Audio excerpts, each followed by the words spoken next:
Hey guys, welcome back to the channel, and today we're going to be reacting to the top 10 things you should never say to an American.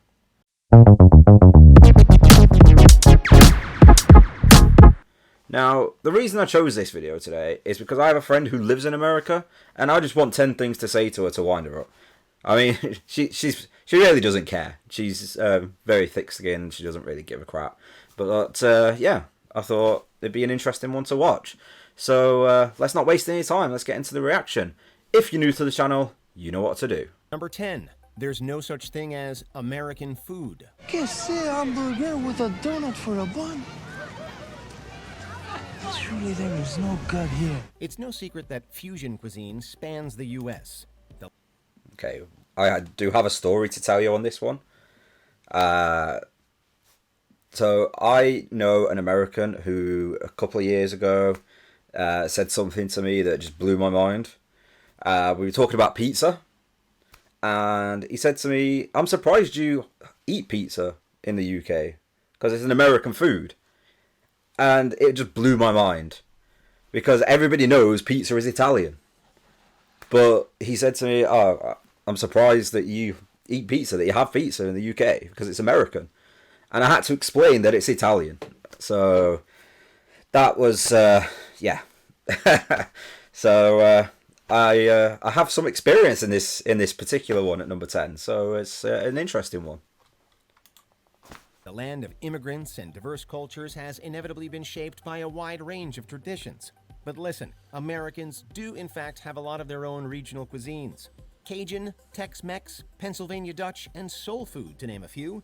Influences from other nations have certainly been Americanized, but Americans would argue that they do have their own distinct food staples. Peanut butter burger is one of my favorites here. You wouldn't think the peanut butter and the burger would go great together, but man, what a combination it is. The hamburger is generally considered the national dish in America, a favorite regularly enjoyed at fast food establishments and all-American BBQs.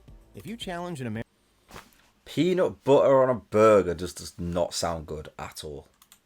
American on where the hamburger originated, be ready for a debate. You're getting the volume of a burger, the flavor of the bacon, the whole top of that patty is just all that crispy, crunchy, unctuous flavor.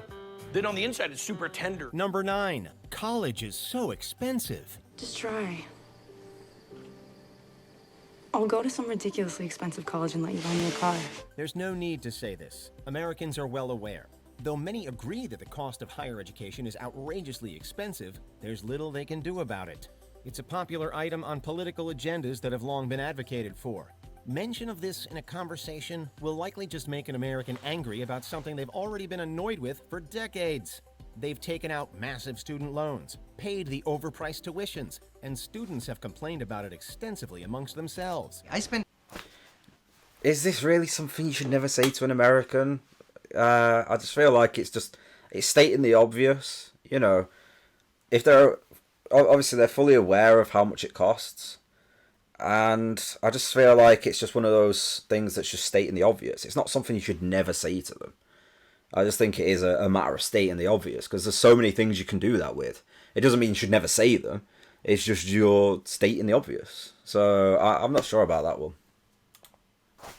200 grand on higher education, and I still haven't figured it out. 200 grand? Your parents must be pissed. Nope, all student loans. They'd love to enjoy the affordability that exists in Norway and Sweden. So, unless that happens, don't remind them of how much they're paying. Thanks for lying. You like lies? Here's a few. College is expensive, but it's worth it. Number 8. That's not real football. Did you know some historians think American football is based on an ancient Aztec game? It's not American football, it's just football. The debate. Okay, now you're going to get me started. The game that is played in America with the oddly shaped ball is not football. Football is a round ball that you use your feet to maneuver. You guys use your hands in that game. It's not football. Football, you use your feet. That's it. There's no argument to be had. Football is a game where you use your feet. What we play is football. And you call it soccer for some unknown reason. But it's football. Because you use your feet to move the ball. That's it. It's very simple, very simplified, and it's just been overcomplicated for no reason by Americans. And then you've got Your Game, which I'm trying to start a trend of calling Your Game soccer, because it still doesn't make sense. The name soccer to me just doesn't make sense to anything. But you throw the ball. So you're socking the ball at the field. There you go. It's soccer. What you play is soccer. What we play is football. And I'm going to try and get this trend going now, that we start calling American football soccer, because it makes more sense. Football, you use the feet to move the ball. That's it. And I will encourage anyone to tell me in the comments that I'm wrong, because it's a simple thing. You use your feet to move the ball. It really is that simple. So please, in the comments, if you want to come at me, please do, and I'll talk to you about it. Obviously, very respectfully. I'm not going to argue with you over it, but we can have a chat about it, you know. And yeah, it is that simple, and there is no argument to be had. So everyone who knows that football is football, jump on my side, and we'll start calling American football soccer, and we'll see if we get that trending. Surrounding soccer versus football will likely rage on forever. If there's one thing Americans unitedly agree on, it's that football means throwing around a pigskin. They never refer to kicking a ball as football. That's soccer. Though soccer is a popular sport in America, it's generally not as beloved as it is by diehard European football fans. No, I have never coached the sport that you folks call football. At any level? Jesus. And heck, you could fill 2 internets with what I don't know about football. American football is the nation's favorite, and citizens are quite passionate about their teams. Americans will probably laugh at you if you try to compare the same named sports, and they won't be happy if you question their hardcore fandom. American football is rooted in the culture, so minimizing its significance won't be received well. I'm not questioning the sport itself. I'm just saying it's not football, because it's not. Football, you move the ball with your feet. It's that simple. You boys play football. Yes, sir. Clear eyes, full hearts, can't lose. Number 7, do I have to tip? Come on, throw in a buck. I don't tip. You don't tip? No, I don't believe in it. This question will always be answered with a resounding yes. You absolutely must tip at pretty much any establishment where a service is being provided. Unlike in Europe... Why? Why do you have to tip? If the service is bad, you're not going to give them a tip and say, oh, you did a bad job, here, have some extra money. You tip for good service. If it's mediocre or less, you don't tip. I don't care what the service being provided is. You've got to have outstanding service to get a tip from me. I'm willing to give tips when they're deserved. You got to really earn a tip as far as I'm concerned. So if someone said to me, oh, you have to tip, I'd say, no, I don't. Because they've not earned it. They've not gone above and beyond for me to earn that tip. And yeah, that's... Why do you have to tip? I don't understand why that's a thing. Is it just to try and be polite? Because if someone doesn't give me the best possible service, they ain't getting a tip. It's that simple. European countries, tipping is habitual standard practice in the U.S. Failure to do so will be met with shock from employees and glares from Americans you might be dining with. Let me just get this straight. You don't ever tip, huh? I don't tip because society says I have to. All right, I mean, I'll tip if somebody really deserves a tip. If they really put forth the effort, I'll give them something extra. But I mean, it's tipping automatically. It's for the birds. These workers are... There you go. I'll tip someone if they absolutely deserve it. That is the way it should be. Absolutely the way it should be. Already underpaid as it is. So many not only expect tips, but rely on them as part of their income. Unless you want to look cheap or rude in public, avoid this question at all costs and be prepared to engage in this customary show of respect. You don't care they're counting on your tips to live? Just a heads up, I do plan on going to America. When I go over there, trust me, unless you've earned a tip, you ain't getting one. You got to earn it from me. You know what this is? It's the world's smallest violin playing just for the waitresses. Number 6, how much do you weigh? Ask Jeff if he'll give you his weight. You're not gonna give me a weight? She doesn't even know how much I weigh. Asking this will likely get you scolded or condemned. While commenting on someone's weight is not as offensive overseas, it's a rather touchy subject in the US. In addition to the number on the scale being regarded as personal knowledge, different and diverse beauty standards exist in America. But are you still losing? Wait, are you still losing weight? Are we on a first date? Just curious. Am I? Well, I don't know. I guess it Or depends. are you gay? Movements to accept and embrace body diversity are... Okay, so asking people their weight in just general conversation, I don't think you should do that anywhere, because it's not relevant. It's not. But if you go to the doctors or the hospital or whatever, is it acceptable for Americans then? Because I go to the hospital regularly because of my leukemia, and they weigh me every time I go. I went for a scan. At the time of recording this video, I went for a scan yesterday on my back to see how my fractured spine is doing, and they asked me my weight there. And they even asked me my weight on the phone when they were scheduling the appointment. So, from a medical perspective, surely it's okay. I would have thought so. But in general conversation, I don't think that's okay anywhere. Not just in America. I feel like asking someone just a general question, oh, how much do you weigh? It's none of your business. Like, why would you be asking that in the first place? It's not anyone's business except for your own business. And obviously a medical professional, a doctor or a nurse or whoever, it's, that's... I feel like that applies anywhere. So I'm not too sure about that one being on this list. Prevalent. So refraining from discussing weight has become a way to not offend anyone, regardless of whether you think them too small or too large. Inquiring about this sensitive matter is a surefire way to piss off an American, so it's best to keep rudely perceived questions and comments to yourself. I'd rather be dead in the Sea of Cortez than have you know what I weigh. I don't want your weights. The captain wants them. Who's going to disobey a captain? Number 5. Americans are overly patriotic. Good morning, USA. I got a feeling that it's gonna be a wonderful day. The flag, the national anthem, the 4th of July, soaring eagles, all encompass and symbolize American patriotism and deep-rooted values of a free collective identity. Symbols might be just that in other countries, but Americans take their meaning and significance especially seriously. America, America. Since winning the Revolutionary War, many citizens have maintained a strong sense of nationality, even through cultural movements and attempts to drive social change. As such, it's safer to avoid criticisms of patriotic displays that might appear to be over the top, even if some Americans secretly agree with you. It's essentially a lose-lose, where you could either offend somebody who doesn't care or offend someone who does. And should we win the day, the 4th of July will no longer be known as an American holiday. Number 4. How much money do you make? Okay, so there's nothing wrong with being patriotic. There's not.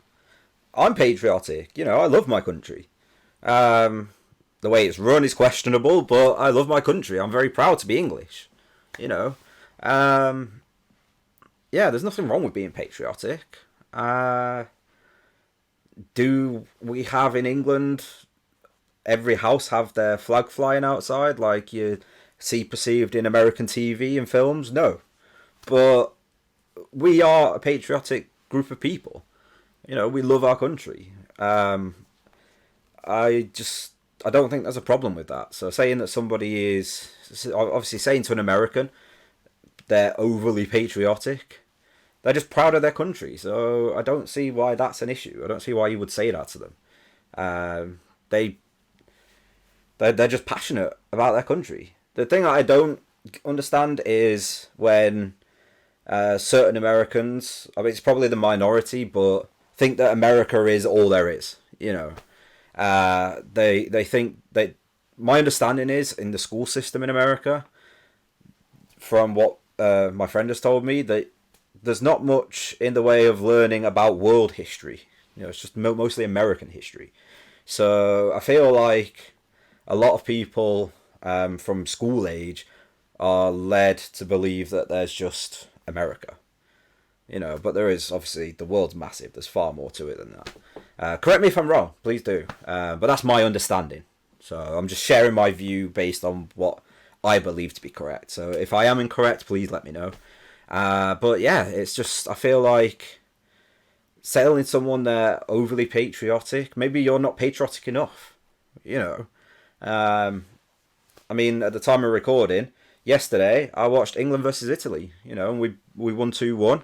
And, you know, I was loving life, you know, because I love my country, so I support them, you know. It's just a thing, you know, it's just something you do. If you love your country, you show your support to your country, however that might be. For me, yesterday, it was football. And yes, it's football, but we're not going into that rant again. So yeah, that's the way I see that. So I don't see there being a problem with that. And the quote from Independence Day, I love that quote in that movie, and the movie itself is great. So we are going to be starting movie reactions on the channel in the very near future. So that could be one that we end up looking at. So keep your eye out for that. Understand how much money you make? I don't know. 70,000 last month. In the U.S., money is kind of taboo, especially in discussions around citizen salaries. This is something that's more openly talked about elsewhere, whereas Americans are more tight-lipped on the matter. Similarly to inquiring about someone's weight, income is understood to be personal. I get $50,000 a hit. How much do you make? I just get to keep whatever's in the guy's wallet. It's sort of an unspoken rule of etiquette amongst the population that everyone's intimate financial details are only theirs to know, and others should respect that. Some employers even have implied or written pay secrecy policies in place, which discourage talk of employee pay. With this I believe we have that in this country, where you're not allowed to discuss with your colleagues how much you're earning. I believe some companies do that. I don't know if it's all companies, but I've definitely worked for a company that have done that before.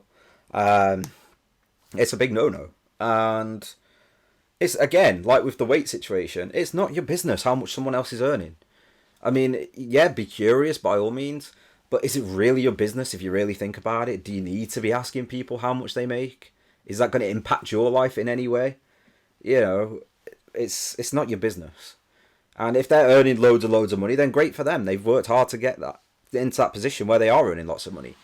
You know, I'm not too sure about this one being on the list, because I feel like, again, it's just something that's not your business, and there's no reason to tell anyone. The only people that need to know is the bank, and you don't even tell them. They just know because they see the money rolling in every month or every week, however frequently you get paid.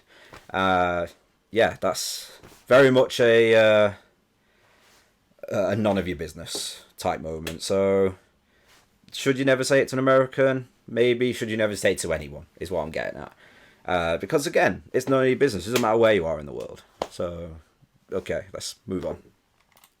Understanding ingrained in the minds of Americans, one would benefit from limiting work conversations to careers, excluding salaries. You took a cab? Yeah? So? How much do you make? I'm telling you. Come on.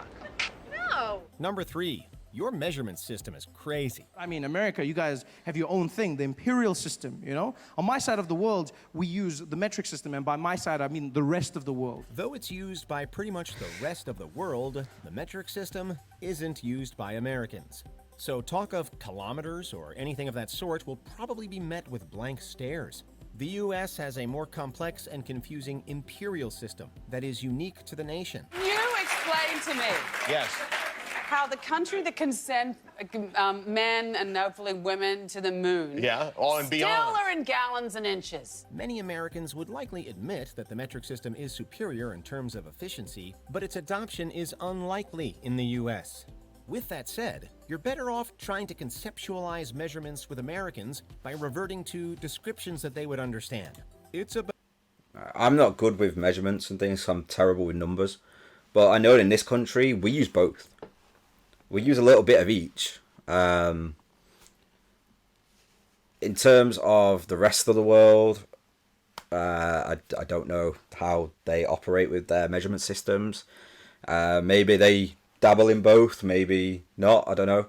But I'm not well placed to comment on this, because I'm not good with measurements. I'm not good with numbers. I can't work that sort of stuff out. So I am definitely not well placed to comment on this one. I just feel like we should all use the same measurement system, really. I don't see why we need to have separate measurement systems.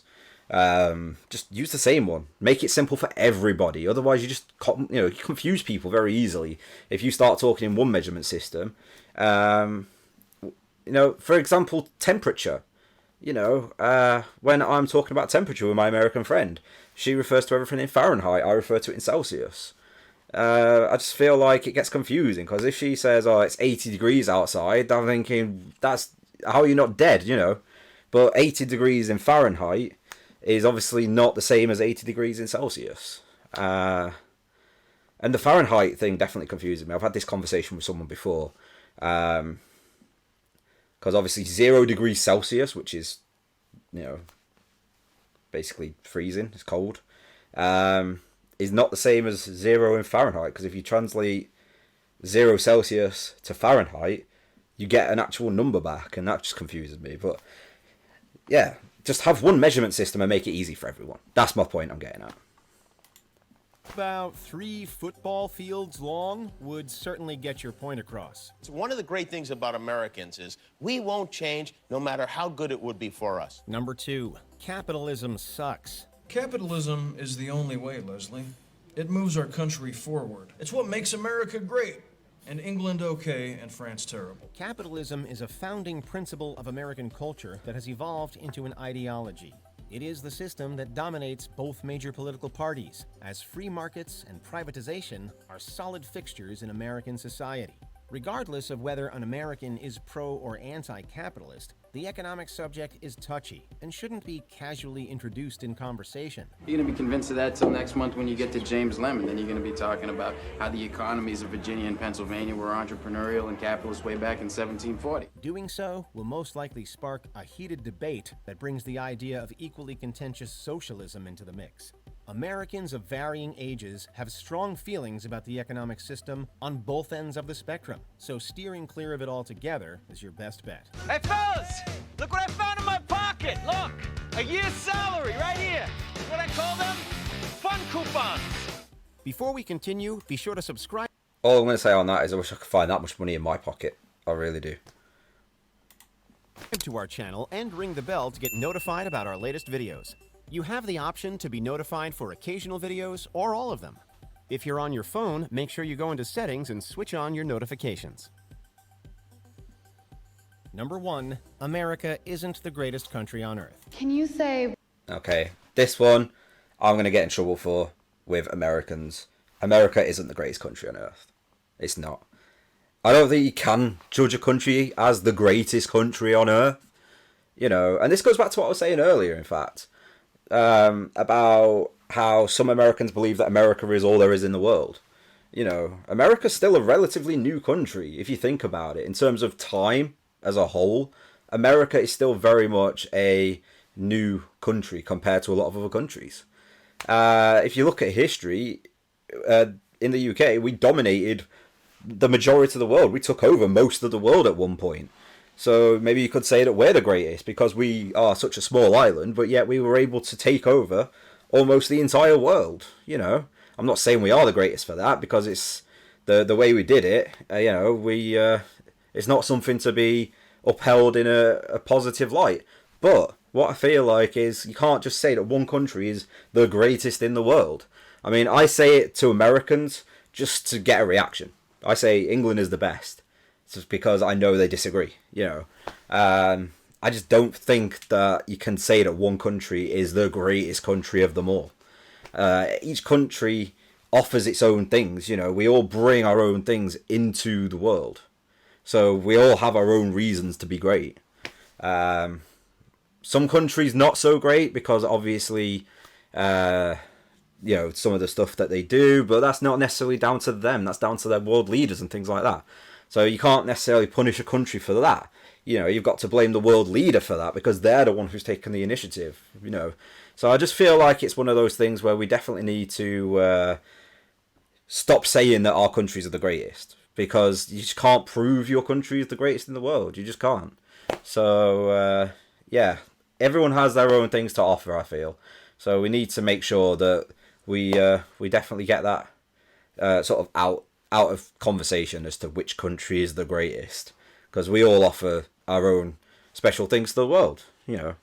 Why America is the greatest country in the world? There's that long-standing idea that America is the promised land, the greatest nation. Nowadays, some might disagree, but it's safer to just avoid saying this. Considering the reputation America's gained, it's no surprise that citizens have tendencies to get defensive when its superiority is questioned, or, on the other hand, passionately criticize it. Do you believe the United States is the greatest country in the world? Yes. A popular insult thrown around when people go against the idea is the common, "Go back to your country if you don't like it," which no one wants to hear. You don't have to say America is the greatest, but never express alternative opinions unless you're up for potential confrontation. If you say it, you could also hear... It doesn't need to be responded to in that way, though. Someone saying America isn't the greatest country in the world doesn't need a response of, well, go back to your own country then. It's just, you know, the fact that people say America is the greatest country in the world in the first place is an opinion. It's not a fact. It's an opinion. So someone voicing an opposing opinion is not an issue. You know, it's the same with anything. I encourage opposing opinions on this channel because I'd love to have that discussion, you know. I offer my opinion on many different things. And if people disagree, by all means, disagree, you know. And it gives us a chance to talk about it, you know, and sort of try and figure out if there is a correct answer, you know. But with this, I feel like there's never going to be a correct answer because if you don't live in a certain country, you're going to think that that country isn't the greatest country in the world. If you're patriotic, like a lot of people are, you're going to think your own country is the greatest. But I don't think any country is the greatest. I really don't. I've said this already, but I just don't believe it. And it is just two people's opinions, an American and a non-American. You know, the American thinks that America is the greatest country, and non-American thinks that America isn't the greatest country. It's just two opinions, and it doesn't need to turn into a big thing. So if it turns into a big thing, then you need to reassess your life and, you know, think about what the really big issues are that are going on in the world or even just in your life, you know. And if that's one of the biggest issues you have is that people saying America isn't the greatest country in the world, you really need to reassess. Something like this. First step in solving any problem is recognizing there is one. America is not the greatest country in the world anymore. To end on that note, just to say, when the movie quote was in there, America isn't the greatest country in the world anymore, it never was. It never was, because I just don't believe there is the greatest country in the world. I honestly don't. And the countries that do bad things is down to their world leaders, you know. So that's going to do it for this reaction today. So we've learned 10 things you should never say to an American. And I'm going to say them to people just because that's the way I am. You know, I love winding people up, so I'm going to say that to people. I already know one person I'm definitely going to be saying it to, so that'll be fun. So yeah, that'll do it for today. So if you're new to the channel, you know what to do. If you have any videos you'd like me to react to on the channel, just let me know and I will react to them. And I'll see you next time.